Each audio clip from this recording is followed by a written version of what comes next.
It's time to meet Brittany.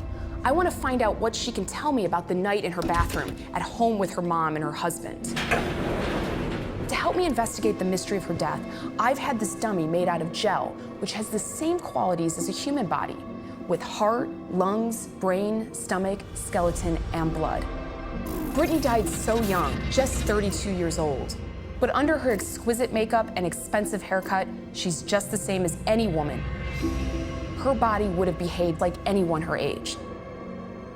I'm going to use it to find out why and how a young woman in the prime of her life appears to suddenly drop dead.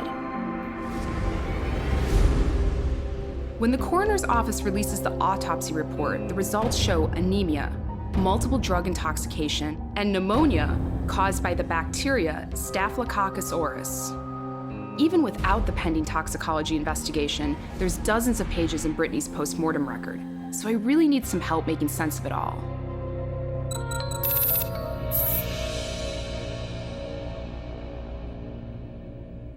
Dr. Judy Melanik is a forensic pathologist who has pronounced in over 2,500 cases. Dr. Melanik, this is a familiar but unconventional space for you, isn't it? It is.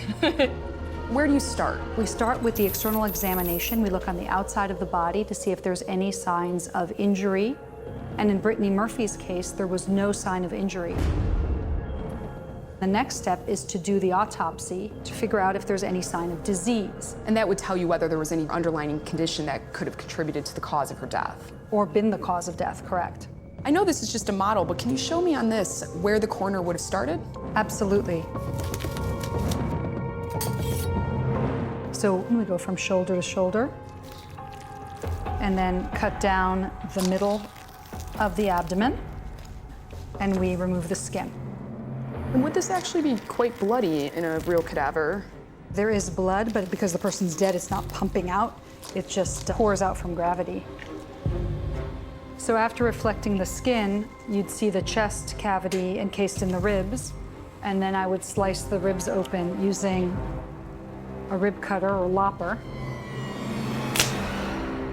They look like garden shears. They are garden shears. We got them at a gardening store, actually. Wow. Ooh. And then we lift up the rib cage to expose the organs underneath. The lungs and the heart are now visible. So then I would lift the lungs up out of the chest cavity in order to remove them and weigh them. So this would be a normal-sized lung, nice and pink. We know that standard lungs are around 250 to maybe 400 grams. In Brittany Murphy's case, her right lung weighed 1,230 grams, so it's almost 6 times normal size. Wow. And the left lung was 760 grams, so it was also heavier than normal. It would indicate pneumonia, that the lungs have filled in with both fluid and immune system cells, and that's why they're so much heavier.